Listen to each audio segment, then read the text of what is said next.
সমস্ত অত্যাবশ্যকীয় যানবাহনগুলো রয়েছে সেগুলো ছাড়া অন্যান্য যারা বের হচ্ছেন তাদেরকে কিন্তু তাদের প্রশ্নের মুখে পড়তে হচ্ছে।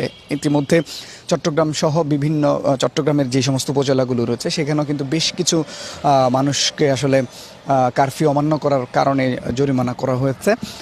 ঠিক 2 দিন আগেও আমরা যেমন পরিস্থিতি দেখেছি, মূলত শুক্রবার এবং বৃহস্পতিবারে নগরীর বিভিন্ন জায়গায় যে পরিমাণে ভাঙচুর, অগ্নিসংযোগ করা হয়েছিল, বিশেষ করে বহদ্দারহাট, ষোলকবহর, মুরাদপুর এই জায়গাগুলোতে শনিবারের পর থেকেই আজকে সকাল পর্যন্ত কোনো ধরনের অনাকাঙ্ক্ষিত ঘটনা এবং বিশৃঙ্খল পরিবেশ আসলে দেখা যায়নি। এর বিপরীতে আইনশৃঙ্খলা রক্ষাকারী বাহিনীর এক ধরনের সতর্ক অবস্থান রয়েছে। পাশাপাশি একটি তথ্য দিয়ে রাখতে চাই, সেটি হচ্ছে যেহেতু ইন্টারনেট সংযোগ বন্ধ রয়েছে, বন্দরনগরীর একটি নির্দিষ্ট পরিমাণ মানুষ আসলে বিদ্যুতের যে প্রিপেইড মিটার এবং রিচার্জের মাধ্যমে তাদের গ্যাস এবং বিদ্যুতের যে সংযোগ সেটি তারা ব্যবহার করেন। যেহেতু ইন্টারনেট সংযোগ বন্ধ রয়েছে, এর ফলে কিন্তু তাদেরকে বিদ্যুৎ অফিসে গিয়ে রিচার্জের মাধ্যমে সে বিদ্যুৎ সংযোগ এবং গ্যাসের যে সংযোগ সেটির জন্য তাদেরকে নবায়ন করতে হচ্ছে। ফলে সেটির কারণে তাদের একটা দীর্ঘ ভোগান্তি পোহাতে হচ্ছে। এটি ছাড়া সকাল থেকেই ঠিক কোনো ধরনের অনাকাঙ্ক্ষিত ঘটনা বা বিশৃঙ্খল পরিবেশ আসলে আমরা দেখতে পাইনি। সব মিলিয়ে এখন পর্যন্ত চট্টগ্রামের পরিস্থিতি অনেকটা শান্ত এবং স্বাভাবিক রয়েছে। তো এই ছিল আমার কাছে চট্টগ্রাম থেকে খবরাখবর। সারা দেশে যে পরিস্থিতি তৈরি হয়েছিল গতকাল পর্যন্ত, সেই পরিস্থিতি কিছুটা স্বাভাবিকই মনে হয়েছে। সকাল থেকে আমরা রাজধানীর বিভিন্ন অঞ্চলে ঘুরেছি, সেখানে বিশেষ করে বাড্ডা, রামপুরা এলাকায় গতকাল পর্যন্ত যে সংঘর্ষের ঘটনা ঘটেছিল সেই সংঘর্ষ কিন্তু আজকে সকাল থেকে নেই।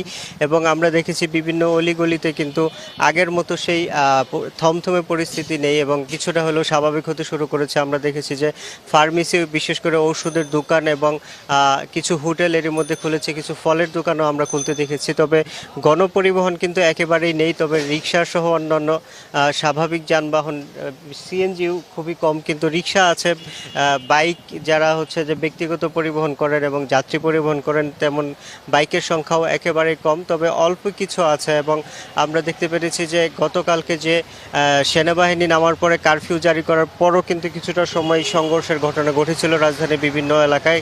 তবে সকাল থেকে এই ধরনের সংঘর্ষের ঘটনাটা একেবারেই নেই এবং আমরা বিভিন্ন রাস্তায় ঘুরে দেখেছি যে আইন শৃঙ্খলা বাহিনী, রক্ষাকারী বাহিনীর সদস্যদের নিয়ন্ত্রণে আছে বিভিন্ন এলাকাগুলো। যেসব এলাকাগুলো বিশেষ করে আন্দোলনকারীদের প্রচণ্ড ব্যাগ পেতে হচ্ছিল আইন শৃঙ্খলা রক্ষাকারী বাহিনীর আন্দোলনকারীদেরকে নিয়ন্ত্রণে আনতে। তবে আমরা অনেক উৎসুক মানুষ, আগে যেমন অনেক বেশি উৎসুক মানুষ গতকাল পর্যন্ত আমরা রাস্তায় দেখেছি, সেই পরিমাণ এত বেশি মানুষ কিন্তু রাস্তাঘাটেও নেই। যেহেতু কারফিউ চলছে, যারা সাধারণ মানুষ আছেন তারাও কিন্তু কম বের হচ্ছেন। আমরা কিছু দোকানপাটে দেখেছি যারা সাধারণ ক্রেতা আছেন তারা নিজেদের অল্প কিছু প্রয়োজনীয় জিনিস, যেগুলো না হলেই নয় তেমন কিছু পণ্য কিনে দ্রুত বাসায় যাওয়ার যে তাগিদ তাদের মধ্যে আমরা দেখতে পেরেছি। এবং যেহেতু ইন্টারনেট নেই, ইন্টারনেট না থাকার কারণে অনেক ধরনের সমস্যা আমরা দেখেছি, বিশেষ করে বিকাশের দোকানে এবং যেসব দোকানে টাকা রিচার্জ করা হয় সেসব দোকানগুলোতে আমরা দেখেছি যে